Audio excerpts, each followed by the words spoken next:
sommet ministériel africain pour l'éducation, les TIC et les compétences s'est tenu à Addis Abeba.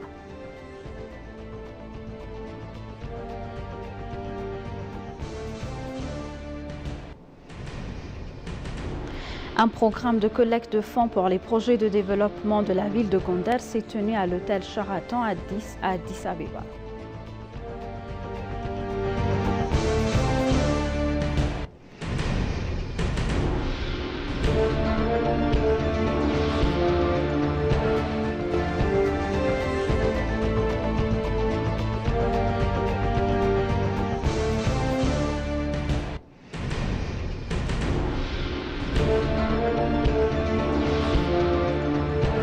Bienvenue chers téléspectateurs, c'est Aline Tebaro avec le journal du 29 avril 2025.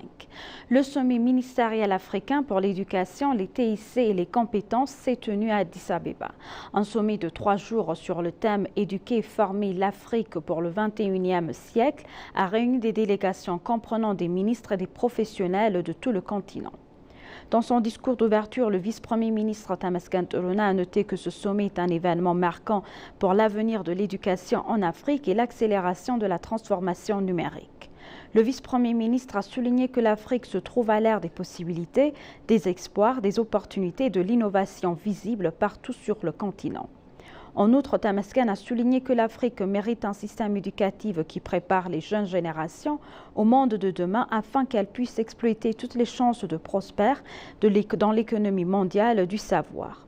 Pour sa part, le ministre de l'Éducation, le professeur Brano Naga, a déclaré que nous traversions une période cruciale non seulement pour l'Afrique, mais aussi pour tout le monde entier. Brano a souligné que l'avenir de l'Afrique dépend en grande partie du degré de préparation de la jeunesse en termes de connaissances, d'esprit critique et de compétences afin de faire face aux bouleversements à venir et au-delà.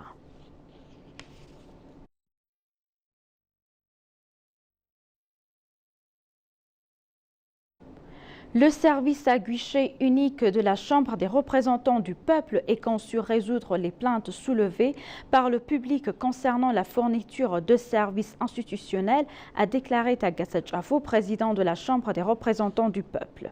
Le président, le vice-président du comité consultatif et de coordination de la Chambre des représentants du peuple et les hauts dirigeants du secrétariat ont visité le centre des services au centre Amasob et ont observé des activités de travail de l'institution.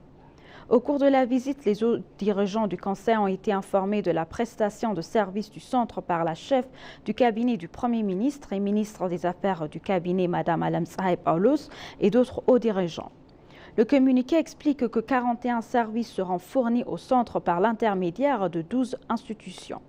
Les hauts dirigeants du Conseil ont également visité et observé le travail de diverses institutions qui fournissent des services de coordination et dans un seul centre. Le président de l'Assemblée nationale, Atota Gassachafou, a souligné que ceux qui ont déployé des efforts pour construire une telle institution qui apporte une contribution significative au pays doivent être félicités et que toutes les parties doivent faire leur part pour soutenir et renforcer l'institution.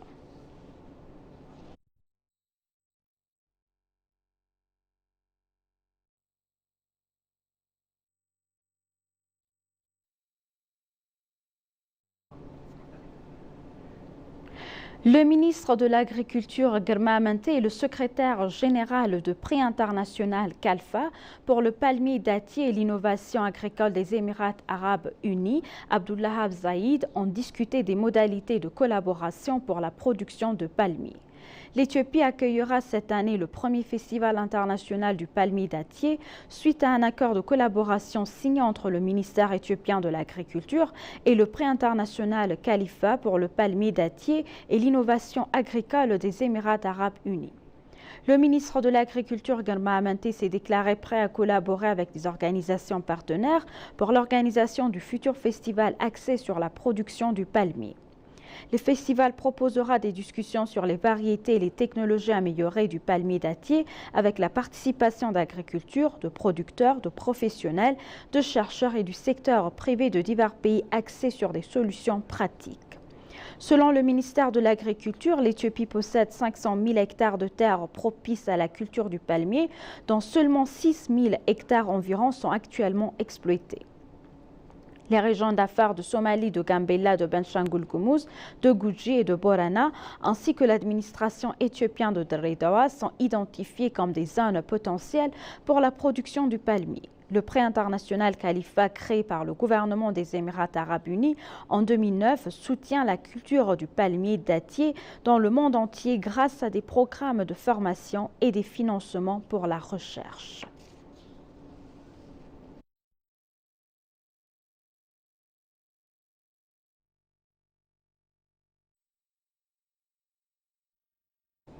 La délégation éthiopienne de haut niveau conduite par le ministre des Finances Ahmed Shide s'est entretenue avec le secrétaire adjoint aux affaires multilatérales et au développement du ministère français de l'économie et des finances William Roux. Dans son communiqué de presse transmis à l'ENA, le ministère des Finances a indiqué que les deux parties avaient engagé des discussions constructives sur un large éventail de questions en marge des réunions de printemps 2025 du FMI de la Banque mondiale.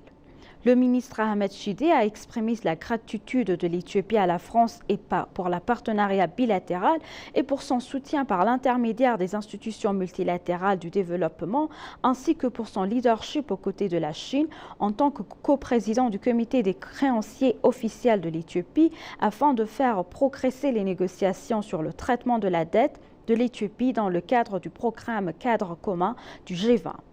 Le secrétaire adjoint a félicité l'Éthiopie pour son succès dans la conclusion d'un accord de principe sur les paramètres du traitement de la dette, ainsi pour la bonne gestion macroéconomique et les mesures de réforme prises par le gouvernement. Les deux responsables ont convenu de poursuivre leur étroite collaboration en matière de partenariat pour le développement par le biais de la coopération bilatérale et multilatérale.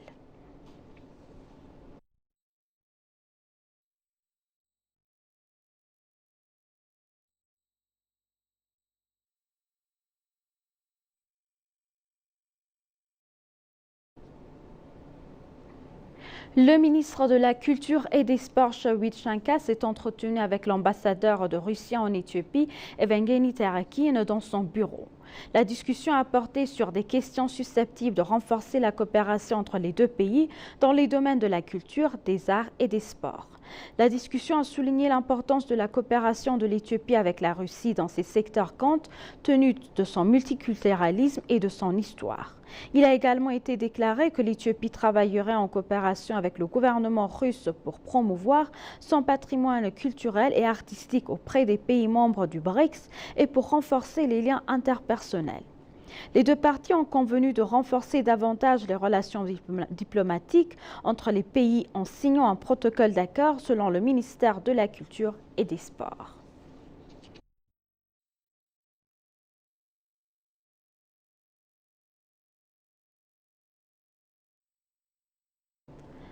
Un programme de collecte de fonds pour les projets du développement de la ville de Gondar s'est tenu à l'hôtel Sheraton à Addis Abeba. Le programme de collecte de fonds qui se déroule sous le thème Construisons Gondar a été suivi par le président de la République fédérale d'Éthiopie, Taye Asqe-Selassie, le président de la Chambre de la Fédération Agagno Teshagher, le président de l'État régional d'Amara Aragga Kabeda, le président de l'État régional somalien, Mustafa Mohamed, et de hauts responsables fédéraux et régionaux. En outre, des chefs religieux, des anciens, des chefs de gouvernement et des chefs d'organisation de développement privé étaient présents. Il a également été déclaré que l'objectif du programme de collecte de fonds fait d'encourager les Éthiopiens à contribuer aux travaux de développement en cours dans la ville historique de Gondar. Il convient de noter que récemment, sous la direction du Premier ministre Abiy Ahmed, la rénovation des églises, des couloirs et d'autres travaux de développement de l'empereur Fasil X ont été achevés et mis en service.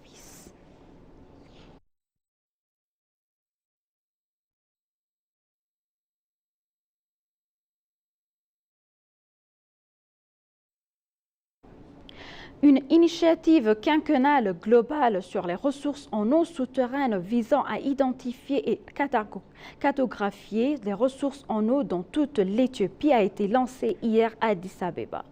L'initiative permettra de mener une enquête et une analyse approfondie de la disponibilité, de la répartition et de la qualité des eaux souterraines du pays, essentielles à la gestion durable de l'eau et à la planification des ressources, a déclaré le ministre de l'eau et de l'énergie Habtamou Itafa. Selon lui, le projet souligne l'importance de l'identification et de l'exploitation des ressources en eau souterraines pour le développement du pays. Les universités éthiopiennes de Hawassa et de Haramaya, en collaboration avec les universités danoises d'Aarhus, sont chargées de mener à bien ce projet de cartographie. Le ministre a souligné l'importance cruciale du transfert de connaissances pour cette initiative. Habtamo a également exprimé sa gratitude au gouvernement danois pour son soutien, notamment par des contributions financières, la fourniture du matériel essentiel et de ressources humaines qui ont joué un rôle déterminant dans la mise en œuvre du projet. L'ambassadeur de Danemark en Éthiopie, Sune Krogstrup, a pour sa part souligné qu'un soutien budgétaire des principales priorités serait entre autres de faciliter l'échange d'informations essentielles, de promouvoir le transfert de connaissances et d'explorer diverses initiatives de collaboration. Il a ajouté que le Danemark mène des projets dans toutes les régions d'Éthiopie dans le secteur de l'eau.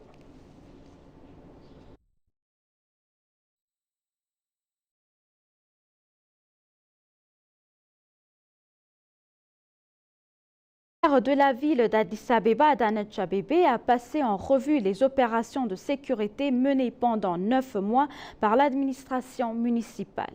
La maire a noté que pendant cette période de mesures de sécurité adaptées à la croissance et au changement de la ville ont mis en œuvre ce qui a permis de rendre la ville paisible, stable et vivable. Elle a également dévoilé que beaucoup de travail a été fait pour renforcer la coordination, identifier rapidement les menaces potentielles à la sécurité, impliquer directement le public et prévenir la criminalité. Les responsables de la sécurité qui ont participé au forum d'évaluation ont pour leur part indiqué que le soutien global apporté par l'administration de la ville aux forces de sécurité constitue un formidable stimulant moral pour elles. Elle a déclaré que les capacités de prévention et de contrôle de la criminalité de la ville ont augmenté au fil du temps. La maire a enfin exhorté les agences de sécurité à continuer de renforcer les changements obtenus en impliquant la communauté pour maintenir la ville exempte de crimes organisés et de toute menace à la sécurité, selon les informations reçues du bureau du maire.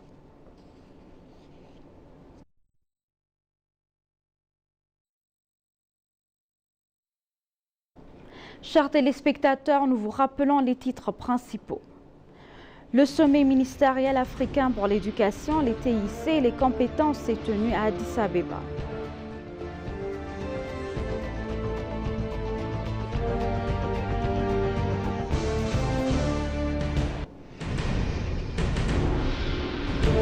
Un programme de collecte de fonds pour les projets de développement de la ville de Gondar s'est tenu à l'hôtel Sheraton à Addis Abeba.